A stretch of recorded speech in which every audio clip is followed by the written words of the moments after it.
Former President Donald Trump recently said something shockingly racist. How about allowing people to come through an open border, 13,000 of which were murderers, many of them murdered far more than one person, and they're now happily living in the United States. You know, now a murderer, I believe this, it's in their genes, and we got a lot of bad genes in our country right now. The Republican Party's racist. Wow, that's the Republican candidate, everybody. The former president of the United States, basically echoing neo-Nazis. You know, the people that come in, I mean, the 13,000 murderers, the murderers that have bad genes. And I know people are like, well, he was just talking about the murderers having bad genes, not migrants. He specifically pointed at 13,000 migrants and said, well, you know, they're murderers, and murderers have bad genes. I believe that. Oh, okay. Yeah. Okay, sure. Just let me be clear, though. Your genetic makeup does not predispose you to murdering people, to committing crime, okay? That's not what happens. Your genetic makeup does predispose you to having blonde hair as opposed to black hair, okay? Or sometimes no hair, all right? Having blue eyes instead of green eyes, all right? That's what genetics do, all right? This is very basic scientific knowledge. What genetics does not predispose you to is committing acts of murder. Wow. I mean, again, these are the people that think, well, if you're predisposed to violent acts, then you're also must be predisposed to working very hard or, you know, working in the fields, being able to do manual labor. Oh my God, what does that sound like? Oh no. Justifications for what now? Yeah. So that kind of weirdo stuff takes you down a very, very bad road. But let's talk about murder. So somebody's doing the murdering, right? Yes, it just happens to be mostly American citizens murdering other American citizens. Yeah, imagine that. Because we live in the United States of America. So here's the thing. The numbers are pretty stark. I mean, in 2022, there's a total of 24,849 reported homicides in the United States. Now, the vast majority of them were committed not by immigrants, not by migrants, but by American citizens. Shocker. But the 13,000 murderers that got let in because of Kamala Harris border czar. Hold on. That is wildly misleading, all right? It turns out the data that Trump cites and blames it on Harris actually goes back about 40 years. That's right, 40 years.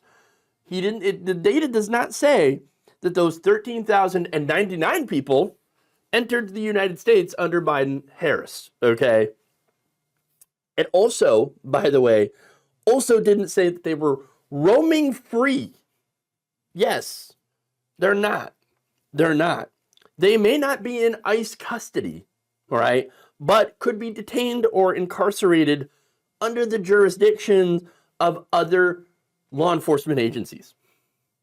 But why don't they know? I should know that. No, they don't. ICE doesn't keep track of incarceration on the state or local level. Why? Because they're a federal agency. Okay?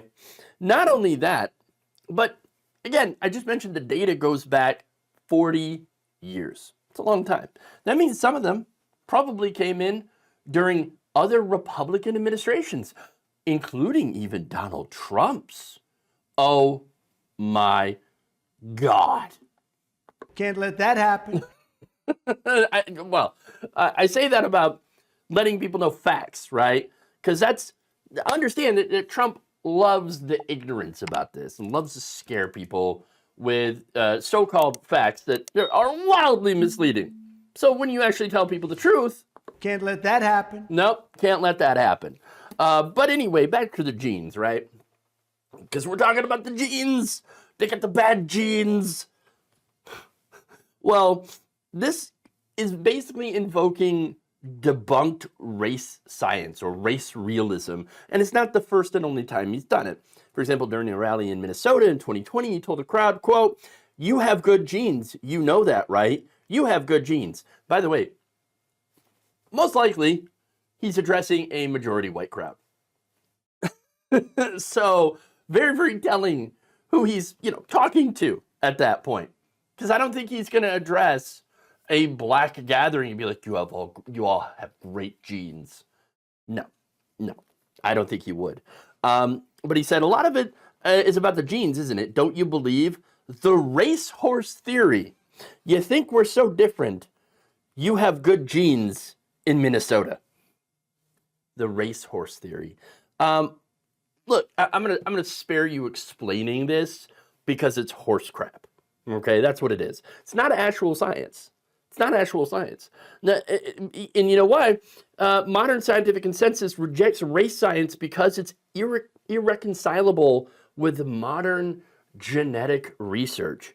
So understand the people who actually understand genes know that racehorse theory is crap, and Donald Trump is also full of said crap.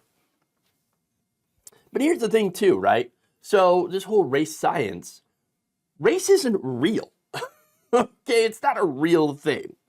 Due to developments in human evolutionary genetics and physical anthropology, the consensus among anthropologists, once again, experts, the people who know what they're talking about, is that human races are actually a socio-political phenomenon rather than a biological one. Race isn't real. Race realism is fake. It is a pseudo-science. Racism is stupid. It's dumb, and it makes no sense. So, if you are a racist, you are literally anti-science. That's right, you're anti-science. Donald Trump is peddling and pandering to these racist people. He is pushing debunked racist ideas for political gain, right? So like I said, he's peddling these ideas to racist people, letting them know, hey, I'm one of you. I believe in the same, debunked racist crap that you do. Vote for me. And by the way, how dangerous is this? Well, these are the same ideas that were used to justify chattel slavery in the United States, apartheid in South Africa, as well as eugenics in general, which, again, also used by the Nazis. It's gross Nazi stuff. And to see so many Republicans buying into it in order to justify their own fears and hatreds is, number one, depressing, and number two, just horrifying to watch. Thank you for watching. If you enjoyed this video, please like, share, subscribe, hit the bell icon in order to get notified whenever a new video is released. And if you want to support independent, progressive media through this difficult time where it seems like everybody is shutting down, you can become a member on our YouTube page, you can become a subscriber on Facebook, or you can go to my Patreon. It's patreon.com/Jeff Waldorf. Thank you.